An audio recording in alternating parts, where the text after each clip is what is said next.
Os indutores são um dos componentes mais utilizados na eletrônica de potência e o mais bacana deles é que a gente consegue fabricá-los à mão. Porém, muitas vezes a gente não tem o equipamento apropriado para fazer a medição da indutância resultante e verificar se o nosso projeto está realmente correto. Então nesse vídeo eu vou apresentar 4 métodos para vocês utilizarem em seus projetos. São várias opções aí para medir indutância sem utilizar um equipamento específico, uma ponte LCR, por exemplo. Então fica até o final que eu vou apresentar um método muito bacana que eu ainda não vi em nenhum outro vídeo no YouTube.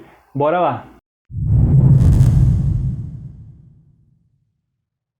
E o primeiro método que eu vou apresentar para vocês, ele já é bastante difundido aí na internet. Ele consiste basicamente de um circuito LC em paralelo, que é esse nosso tanque aqui, onde o capacitor ele vai ter um valor conhecido e o indutor é o componente que a gente quer medir, é a indutância que a gente quer conhecer aqui. Aqui a gente vai ter também um capacitor de acoplamento entre esse nosso tanque LC e a fonte de entrada, que nada mais é do que uma tensão pulsada, tá? E aqui eu estou representando basicamente a ponteira do osciloscópio e a entrada do osciloscópio só para mostrar para vocês que isso não vai influenciar na nossa medição. Então qual que é a ideia desse circuito? Quando a gente excita um tanque LC desse tipo, com uma tensão pulsada na entrada, ele vai apresentar uma resposta natural a esse step. Na verdade o que a gente está aplicando ali no circuito é um step, que vai partir de 0 até uma certa tensão. A gente consegue calcular essa resposta natural utilizando aqui equações diferenciais. Mas basicamente eu quero que vocês observem como que é a resposta característica. Então a tensão em cima do tanque LC paralelo aqui, ela estava em 0 antes da gente aplicar o step. E depois que a gente aplica o step, a gente vai observar aqui uma ressonância entre esses dois elementos, que é atenuada por conta de um resistor. Aqui ele está utilizando um resistor, mas eu não vou utilizar o resistor. A atenuação nossa vai ser por conta das resistências parasitas desses componentes. Então essa oscilação ela vai atenuando até chegar a 0 novamente.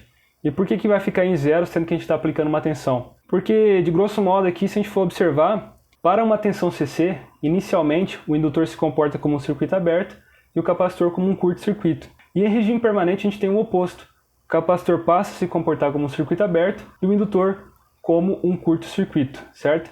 Então, em ambos os momentos, tanto antes quanto em regime permanente, a gente vai observar que um curto, logo a tensão em cima desse tanque vai ser nula. Porém, durante o transitório, a gente vai ter essa ressonância aqui, que é exatamente o que a gente quer. E é a partir da frequência dessa ressonância aqui que a gente vai encontrar o valor do indutor. Se vocês observarem, a frequência da ressonância aqui em radianos por segundo ao quadrado é igual a 1 sobre o produto entre a indutância e a capacitância. Conhecendo a capacitância, a gente pode isolar aqui o indutor, essa expressão, e aí a gente vai ter que a indutância vai ser dada por 1 sobre ω0 ao quadrado vezes o C, sendo que ω0 é igual a 2π vezes a frequência de ressonância em Hz.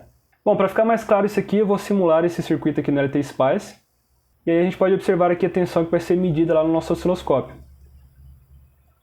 Vou adicionar também aqui outro plot, para a gente observar a tensão na entrada, que é a nossa tensão pulsada.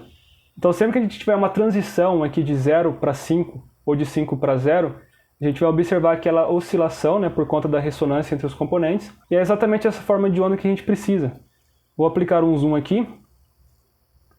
E observem que a gente tem aqui esse sinal senoidal. E se a gente medir a frequência dele, vou pegar aqui entre esse pico e esse outro pico aqui. E a gente vai ter aqui uma frequência de 71,22 kHz. Bom, então calculando a indutância utilizando aquela equação e essa frequência aqui, sabendo que o capacitor é de 4,7 nano, a gente vai obter aqui 1 dividido por 2 vezes π, vezes a frequência de 71,22 kHz, isso aqui ao quadrado, vezes a nossa capacitância de 4,7 nano. Então aqui a gente vai ter uma indutância de aproximadamente 1,06 mA. E na nossa simulação a gente está com uma indutância de 1 mA, então está bem próximo. Então é assim que funciona esse método para a gente estimar a indutância de um indutor desconhecido. Mas vamos ver isso na prática agora. Então aqui está o setup para a gente fazer a medição da indutância utilizando o primeiro método. Aqui na protoboard eu tenho o nosso circuito LC. Então aqui é o capacitor em paralelo com o indutor, que é um capacitor de 4,7 nano. O indutor a ser medido. E aqui é o capacitor de desacoplamento de 470 picofarad. Além disso, estou utilizando aqui esse gerador de funções para fornecer aqui uma onda quadrada na entrada do nosso circuito. E aqui o osciloscópio para a gente fazer as medições necessárias.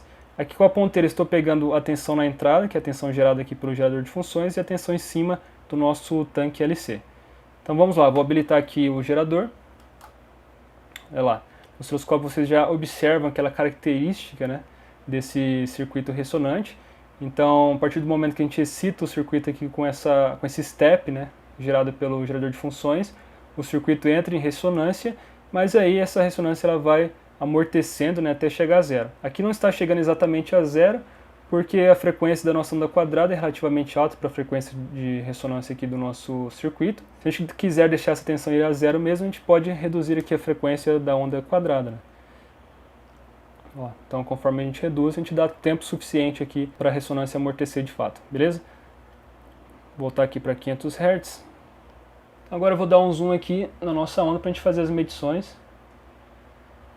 E o que a gente precisa aqui é identificar qual que é a frequência de ressonância, né, dessa onda senoidal. Então, para isso eu vou pegar aqui o cursor, que já está ligado. Vou ajustar aqui um deles para um pico qualquer aqui, que já facilita as medições. E o próximo cursor no pico seguinte. Então aqui a gente já pega aqui a frequência dessa onda senoidal, que resultou aqui em 62.5 kHz. Então essa é a frequência de ressonância, né, do nosso tanque LC. Bom, então com essas informações a gente já consegue calcular aqui o valor da indutância, que vai ser dada por 1 sobre 2π vezes a frequência de ressonância, que é 62.5 kHz. Tudo isso ao quadrado, vezes a capacitância, que é de 4.7 nano. E isso resulta aqui pra gente um valor de 1.38 mH aproximadamente, beleza? Pessoal, agora eu troquei o indutor e vou refazer esse teste para a gente identificar qual é a indutância desse cara aqui. Bom, então vou habilitar aqui o gerador de funções. Novamente a gente identifica ali aquela característica esperada, né? Bom, aqui como a indutância provavelmente é bem menor, né? A gente tem essa oscilação mais rápida aqui, né? E vamos identificar qual que é a frequência de ressonância. Então vou colocar aqui um cursor em um dos picos e o próximo cursor no pico seguinte. E aí a gente tem uma frequência de 357.1 kHz. Então calculando aqui essa indutância, vai ser dado por 1 sobre 2π vezes aquela frequência ali, 357.1 kHz, tudo isso ao quadrado, vezes 4.7 nano. Então aqui está a indutância desse cara, que é de 42.26 microhenry.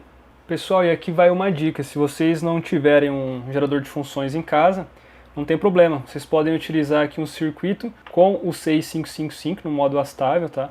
Pode usar até um potenciômetro aqui para ajustar a frequência do sinal de saída. E aí vai funcionar da mesma forma. Então eu tenho aqui, vou ligar o nosso circuito. Olha lá, a frequência de ressonância é exatamente aquela de 357.1 kHz, só que agora eu estou utilizando esse CI com 555 para gerar a nossa onda quadrada. Olha lá, ali está a nossa onda quadrada. E aqui eu consigo ajustar a frequência dela. Beleza?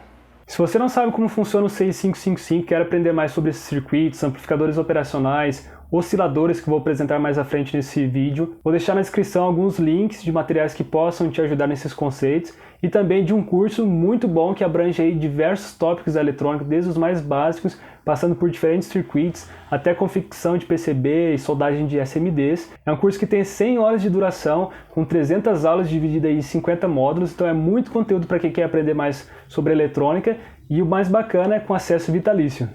Pessoal, esse segundo método ele é relativamente simples e pode ser feito inclusive sem osciloscópio, então se você não tiver um osciloscópio aí você pode optar por esse método aqui. Então ele funciona da seguinte maneira: a gente tem um circuito aqui formado pelo indutor que a gente vai medir e por um resistor conhecido, e a gente vai alimentar esse circuito utilizando uma onda senoidal fornecida ali pelo gerador de funções, e aí a gente vai monitorar a tensão em cima do indutor e em cima do resistor. Como que a gente pode fazer isso? Utilizando 2 multímetros, né, de preferência 2 multímetros aí com uma precisão boa, ou utilizando osciloscópio, tá? Bom, aqui eu vou fazer com osciloscópio porque eu não tenho 2 multímetros aqui nesse exato momento, mas poderia ser feito com os multímetros sim, beleza? Então o que eu vou fazer? Eu vou medir essa tensão total, vou medir a tensão aqui em cima do resistor, e aí eu subtraio a tensão total dessa tensão para obter a tensão sobre o indutor. E aí eu vou variando a frequência dessa onda senoidal até que as tensões se igualam, né? O valor RMS dessas tensões se igualam. E o que significa?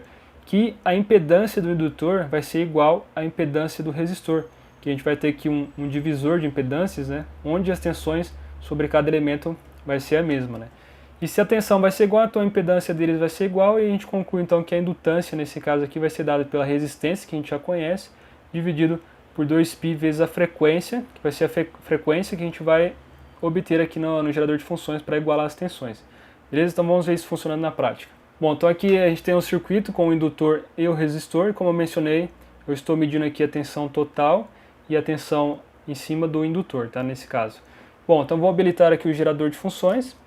Ali no osciloscópio a gente já observa a tensão em amarelo é a tensão em cima do indutor e a tensão em vermelho é a tensão em cima do resistor. Então a gente vai variando a frequência até que o valor RMS dessas tensões aqui seja o mais próximo possível. Então vou aumentando aqui um pouco.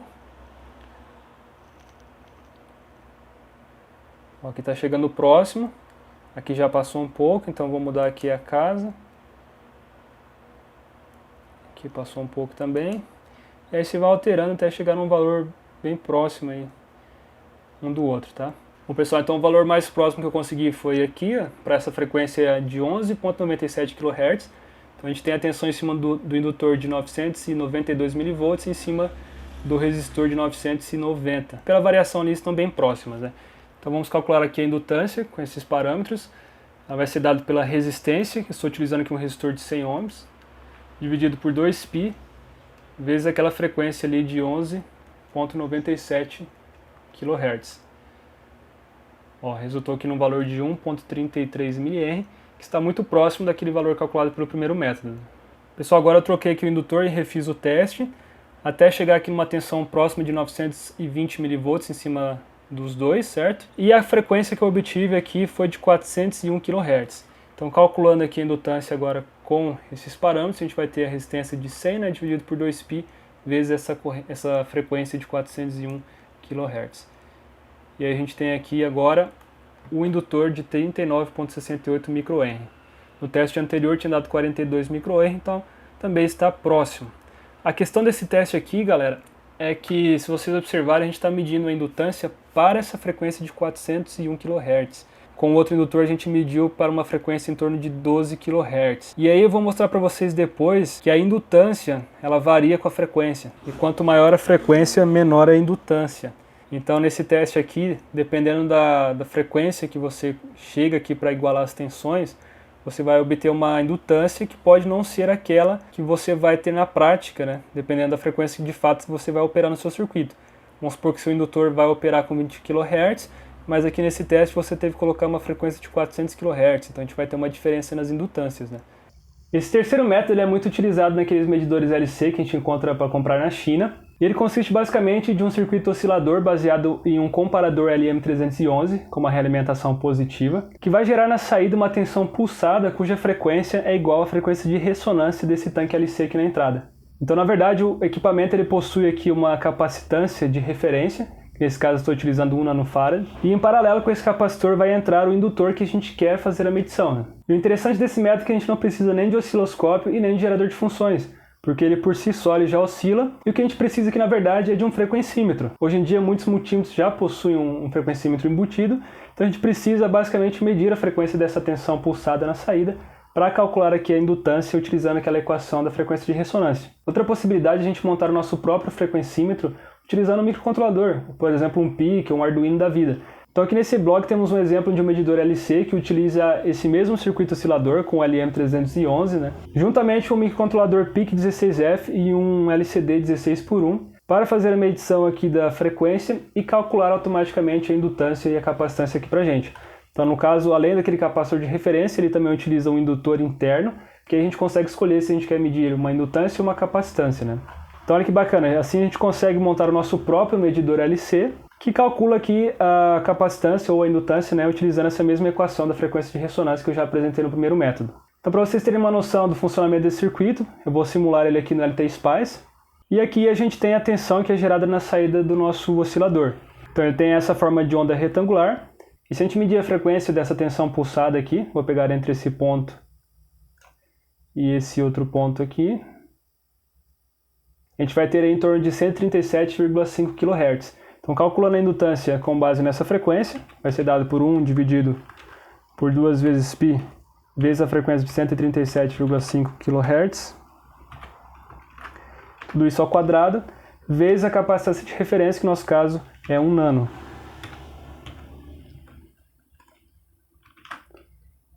Então, como resultado, a gente vai ter ali em torno de 1,33 mH, que está de acordo com a indutância que eu utilizei aqui para exemplificar o método. Bom, mas como eu não tenho um LM311 para mostrar esse circuito funcionando na prática, eu trago para vocês aqui uma outra solução, só para mostrar que é possível a gente utilizar outros tipos de circuitos osciladores e ter ou obter o mesmo resultado, né? Então aqui eu tenho um oscilador que é conhecido como Colpitts, um oscilador que funciona bem para frequências maiores, aí na casa de kHz, e ele possui o mesmo princípio de funcionamento, ele vai gerar na saída uma tensão oscilante com a frequência igual à frequência de ressonância desse tanque LC na entrada. A diferença é que ele utiliza 2 capacitores aqui em vez de um só, e aí a frequência de ressonância vai ser calculada com base num equivalente entre esses capacitores, que vai ser dado pela capacitância 1 vezes a capacitância 2, dividido pela soma dessas capacitâncias. Então eu vou mostrar aqui para vocês o resultado. Observem que a tensão na saída agora tem uma forma de onda senoidal, mas a frequência aqui vai ser a mesma frequência de ressonância do tanque LC. Então assim a gente consegue calcular o indutor utilizando a mesma metodologia. A diferença é que esse tipo de circuito aqui exige um cuidado maior na hora de ser projetado, para que a gente consiga uma operação estável e com baixa distorção na tensão de saída. Nesse caso eu estou utilizando um 6741, mas obviamente existem amplificadores operacionais mais adequados para esse tipo de aplicação. Dependendo da faixa que a gente quiser medir de indutância, é necessário utilizar um amplificador operacional com uma largura de banda maior, um slew rate maior, mas de qualquer forma eu vou mostrar isso aqui funcionando na prática, só para vocês terem uma noção que é possível utilizar esses osciladores para medir a indutância. Então aqui nessa bagunça temos o nosso oscilador de Colpitts. Eu vou alimentar aqui o nosso oscilador com mais ou menos 15 volts. E aqui no osciloscópio vocês já conseguem observar a tensão na saída, que está apresentando aqui uma frequência de 8,57 kHz, aproximadamente. Então, como a gente viu, para calcular a indutância utilizando esse circuito aqui, a gente adota aquela mesma equação do primeiro método, porém, a capacitância agora do nosso tanque vai ser uma associação entre essas duas capacitâncias que eu estou utilizando aqui, 470 nanofarad. Bom, como elas são iguais, a associação vai resultar na metade desse valor. Então, a gente vai ter aqui 1 sobre 2π vezes a frequência de ressonância, que deu 8,59 kHz, isso aqui ao quadrado, vezes o resultado da associação das capacitâncias, que nesse caso é 270 nano, dividido por 2. Então aqui a gente tem a indutância calculada por esse método, que resultou em 1,46 mH. No primeiro método deu 1,38 e no segundo 1,33. É claro, é importante a gente mencionar que para a gente obter aqui uma medição mais precisa, é interessante a gente fazer uma plaquinha, tá, para esse circuito e não utilizar esses cabinhos nem componentes com os terminais tão grandes assim, porque tudo isso aqui tem indutâncias e capacitâncias que podem influenciar aí na nossa medição.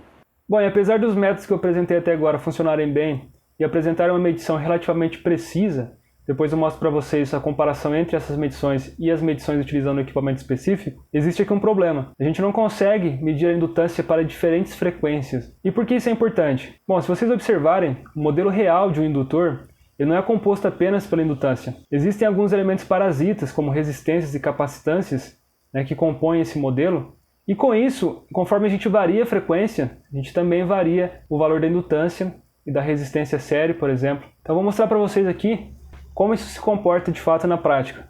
O modelo de um indutor real ele pode ser representado por uma resistência série, a indutância, em paralelo com a capacitância. Essa capacitância parasita ela surge devido às diferenças de potencial entre as espiras, né, entre uma espira e outra. E a gente também tem aqui um outro resistor em paralelo. Então observe nesse gráfico, conforme a gente aumenta a frequência, né, na qual o indutor está submetido, a gente varia a impedância equivalente, né, desse modelo. Então, para frequências até a frequência de ressonância, então agora vai existir uma frequência de ressonância, né, entre essa indutância e a capacitância parasita. Então, até essa frequência, a gente tem um comportamento de um indutor, onde a impedância aqui, ou a reatância, né, varia de forma crescente. Né? A gente tem uma relação diretamente proporcional, já que a reatância indutiva é dada por 2π vezes a frequência vezes a indutância. Mas após a ressonância, a gente observa que a impedância, que o módulo dessa impedância equivalente começa a diminuir. Então é um comportamento inversamente proporcional à frequência. Isso remete à característica de um capacitor. Então depois da frequência de ressonância, o indutor ele passa a se comportar como um capacitor. Olha que interessante, né? A capacitância parasita dele se sobressai à indutância. Então, dependendo da frequência de operação que a gente vai usar o indutor, a gente pode ter diferentes medições. Isso eu vou mostrar para vocês que de fato acontece. Aqui eu tenho a foto das medições que eu fiz utilizando uma ponte LCR. E aqui em cima a gente tem então o valor da indutância e aqui embaixo o valor da resistência séria. Então olha só, a indutância ela é constante até determinada frequência e depois ela começa a diminuir até atingir aqui a ressonância e aí a gente começa a observar valores negativos de indutância. Então a partir daqui a gente já tem um comportamento de um capacitor. E no caso da resistência, a resistência ela aumenta com a frequência até a frequência de ressonância, né? Bom, então como a gente pode estimar a indutância para diferentes frequências sem utilizar uma ponte LCR? Pesquisando na internet eu encontrei aqui um application note da Tektronix, application note muito bom por sinal, que ele ensina um método aqui para a gente fazer essas medições, certo? Utilizando basicamente o mesmo método que uma ponte LCR utiliza, que nada mais é do que medir a impedância equivalente do indutor. Então para isso a gente aplica tensões com diferentes frequências ao indutor e mede sua corrente, mas não necessariamente a gente precisa de uma ponteira de corrente. Então como funciona esse método? A gente vai aplicar aqui uma tensão senoidal a partir de um gerador de funções em cima do nosso indutor e aí a gente utiliza aqui um resistor de referência para a gente estimar aqui a frequência do circuito. Esse resistor vai em série com o indutor, logo a corrente nesse resistor vai ser a própria corrente no indutor. Então se a gente medir a tensão nesse ponto 1 e a tensão no ponto 2, a gente consegue estimar qual que vai ser a queda de tensão em cima desse resistor de referência e essa queda de tensão dividido pela resistência vai nos dar a corrente do circuito. Esse método também pode ser utilizado para medir capacitores, tá? A gente vai obter também a capacitância e a resistência séria equivalente do capacitor para diferentes frequências. Aqui o método considera um modelo mais simplificado, a gente não está considerando as capacitâncias parasitas, né? Mas já é suficiente para a gente medir as indutâncias até a frequência de ressonância ali. Então, basicamente, a impedância do indutor que está sendo medido aqui vai ser dada pela tensão sobre ele, dividida pela corrente que circula pelo componente, que vai ser dada aqui pela tensão no ponto 2 sobre a corrente. Como a corrente a gente está estimando pelo resistor de referência, a gente pode substituir ela pela queda de tensão sobre o resistor dividido pelo próprio valor da resistência, que vai resultar nessa outra expressão aqui. Então, com base nisso, a gente consegue estimar a impedância, né, do nosso indutor sem utilizar uma ponteira de corrente, por exemplo. Bom, aqui embaixo fica mais claro como é feito esse método. Então a gente vai ter aqui nosso gerador de funções, aqui nosso circuito série entre o resistor de referência e o indutor a ser medido, e aí a gente vai monitorar com o osciloscópio a tensão no ponto 1 e no ponto 2. Então o que a gente precisa medir aqui para calcular a indutância? A gente vai ter a frequência, né, da tensão senoidal na entrada, que a gente vai conhecer já, o valor do resistor de referência, e aí a gente precisa medir a amplitude da tensão no ponto 1, a amplitude da tensão no ponto 2 e a defasagem entre essas tensões. Se a gente fizer uns cálculos básicos para esse circuito aqui, utilizando a teoria de circuitos alternados, né, já que a gente está utilizando aqui uma tensão CA, uma tensão senoidal na entrada, a gente consegue estimar qual que vai ser o módulo da impedância equivalente do indutor e também separar essa impedância entre resistência e indutância, né? Então isso aqui em cima fica mais claro. A gente tem aqui que a impedância, o módulo da impedância vai ser dado por essa expressão aqui, que utiliza o valor da resistência de referência, as amplitudes da tensão no ponto 1 e no ponto 2 e a defasagem entre essas tensões. E além do módulo dessa impedância, a gente também precisa calcular o seu ângulo utilizando essa equação aqui de baixo. E com isso fica fácil a gente separar aqui nossa impedância entre a resistência séria equivalente e a indutância de fato. Então a nossa impedância vai ser dada pela resistência, que vai ser a parte real, mais a reatância indutiva aqui, 2π vezes a frequência vezes a indutância, que vai ser a parte imaginária. Isso também é igual ao módulo dessa impedância vezes o cosseno do seu ângulo, mais J vezes o módulo vezes o seno desse ângulo. E aí com isso a gente chega nas expressões que calcula a resistência equivalente dessa indutância e o valor da indutância propriamente dito. Bom, para ficar mais claro isso, eu vou mostrar agora na prática como funciona esse método. Bom, então aqui a gente tem aquele circuitinho básico novamente, do indutor em série com o resistor. Nesse caso eu estou utilizando um resistor de referência aqui de 200 ohms, tá? Com tolerância de 1%. Mas diferente daquele segundo método que eu apresentei, aqui a gente não vai variar a frequência do gerador de funções para tentar igualar as tensões, tá, do indutor e do resistor. O que a gente vai fazer aqui é medir a impedância desse indutor para cada frequência que a gente deseja. Por exemplo, se o indutor ele for operar em 20 kHz, a gente faz aqui a medição para 20 kHz, tá? E aí com isso a gente consegue estimar tanto a indutância quanto a resistência séria equivalente desse indutor. Nesse primeiro caso eu estou utilizando aqui uma onda senoidal de 1 kHz com uma tensão de 12 volts pico a pico. E aqui no osciloscópio eu estou medindo a tensão no ponto 1 e no ponto 2, conforme eu mencionei anteriormente, né? Então em amarelo a gente tem a tensão no ponto 1, e em azul a tensão no ponto 2. E uma dica aqui para melhorar a precisão desse método é você vir aqui nas configurações de cada canal, né? E limitar a largura de banda para a gente evitar aqui ruídos em alta frequência. Além disso, aqui na aquisição, no método de aquisição, a gente utiliza aqui a média, tá? Com o máximo de pontos que a gente conseguir. Assim a gente tem uma onda com menos ruído possível aqui para nossa medição. E para estimar então a indutância e a resistência com esse método, a gente vai precisar da tensão de pico, né, no ponto 1, a tensão de pico da tensão no ponto 2 e também a defasagem entre essas tensões. Então aqui no ponto 1 a gente tem uma tensão máxima de 4,88 volts, no ponto 2 de 204 milivolts, e aí a defasagem entre elas, como aqui varia bastante com essa medição do próprio osciloscópio, eu peguei aqui com o cursor, então eu coloquei um dos cursores no pico da onda amarela e o outro cursor no pico da onda azul, e aí esse ΔV a gente multiplica pela frequência e por 360 graus. Então aqui a gente teria 240 micro ali, vezes 1 kHz, vezes 360, que dá aí uma defasagem de 86,4. E para facilitar a nossa vida eu preparei aqui uma planilha usando o MatCAD. Então a gente entra aqui com os valores medidos na prática, as tensões do ponto 1, ponto 2, a frequência, a defasagem entre as tensões e a resistência de referência. E ele já calcula aqui automaticamente para a gente qual é a resistência, a série equivalente desse indutor, e também a própria indutância, né? Então a gente obteve uma indutância de 1,33 mH e uma resistência série de 0,176 ohms. E aí o que eu vou fazer agora? Eu vou aumentar a frequência e estimar a indutância e a resistência para cada valor, né? Para comparar com as medições que eu fiz lá na ponte LCR, beleza? Então agora com 10 kHz na entrada, a gente tem uma tensão máxima no ponto 1 de 4,96 volts, no ponto 2 de 1,88 volts, e a defasagem entre as ondas de 68,4 graus. E levando esses parâmetros na nossa planilha, a gente obtém uma indutância de 1,3 mH aproximadamente, e uma resistência de 0,956 ohms. E com isso a gente já consegue observar que com o aumento da frequência, a gente diminuiu um pouco a indutância, só que aumentou a resistência, né? Porque a resistência tem uma relação diretamente proporcional com a frequência, e já a indutância tem uma relação inversamente proporcional. Só é interessante observar que aqui com 100 kHz a defasagem entre as ondas já diminui bastante, ó. E aí conforme a gente vai aumentando essa frequência, vai chegar a um ponto em que a defasagem vai ficar negativa. Eu vou colocar aqui uma frequência bem alta. E aí a defasagem começou a ficar negativa, ó. Em 6 MHz, essa onda está distorcendo aqui por conta da média, tá? Ó, em 6 MHz a gente já tem uma defasagem de menos 14 graus. O que significa que o indutor ele perdeu suas características indutivas. Agora ele está se comportando como um capacitor. Bom, e agora eu vou refazer esses testes utilizando esse outro indutor. Mas para não deixar o vídeo muito longo, eu vou pular essa parte e aí no final eu mostro para vocês os resultados. Comparando então os valores obtidos aqui com esse método com os valores obtidos lá na ponte LCR. E aqui para a gente resumir os resultados dos métodos que eu apresentei para vocês, eu tenho essa tabela que mostra todas as medições dos 4 métodos e também da ponte LCR. E o bacana é que as medições ficaram muito próximas uma das outras, o que mostra que os métodos têm uma precisão bem interessante.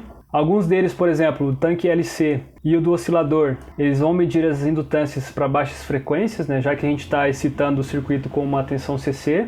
No caso desse método com o circuito série RC, ele tem uma característica que não muito interessante, porque a frequência que a gente vai medir a indutância vai depender da resistência que a gente colocar em série, já que a gente tem que ficar variando a frequência até igualar as tensões. Então nesse caso no indutor 1 a gente conseguiu igualar as tensões em 12 kHz, mas no indutor 2 a gente igualou essa tensão em torno de 400 kHz. Então essas indutâncias foram medidas para essas frequências aqui. Já o método da impedância, que eu apresentei por último, a gente consegue medir a indutância para diferentes frequências, inclusive considerando a sua resistência séria. No entanto, esse método não consegue abranger também uma faixa muito extensa, né? Se a gente observar aqui no Application Note da Tektronix, para aquela resistência de referência que eles utilizaram de 1 kΩ, existe uma faixa aqui onde a gente consegue medições com boa precisão, né? Representado por esse quadrado aqui. Fora disso, a gente não consegue uma boa precisão nas medições, inclusive para algumas indutâncias a gente não consegue nem medi-las. Por exemplo, se a gente quisesse medir aqui uma indutância de 10 microhenry, ela nem aparece aqui na curva, porque a gente precisaria de uma frequência muito elevada. Para indutâncias, por exemplo, na faixa de 1 mH, já ficaria aqui nessa curva em verde, já fica fora desse quadrado que apresenta uma boa precisão. Então aqui a gente conseguiria medir com frequências entre 100 e 10 kHz, indutâncias na faixa de 10 Henry, 1 Henry, 100 mH e aqui por último 10 mH. Então esses valores encaixariam bem nessa faixa de boa precisão, mas isso vai depender obviamente daquele resistor de referência. E justamente por isso eu não consegui uma boa precisão aqui com o indutor de menor indutância, operando em frequências menores, principalmente no tocante à resistência série. Por exemplo, aqui em 10 kHz eu obtive uma resistência de 1,97 ohms, enquanto a ponte LCR forneceu aqui 76 mΩ. Já em 100 kHz eu calculei aqui uma resistência de 3,96 e a ponte LCR de 1,61. Porém, em frequências maiores, em 1 MHz aqui, a resistência já ficou muito próxima da resistência calculada pela ponte LCR. Então, para indutâncias menores, na casa de microhenry, esse método ele vai ser mais preciso em altas frequências, tá? Bom, e se esse conteúdo te ajudou de alguma forma e você quer assistir mais vídeos como esse, se inscreva no canal e até o próximo vídeo.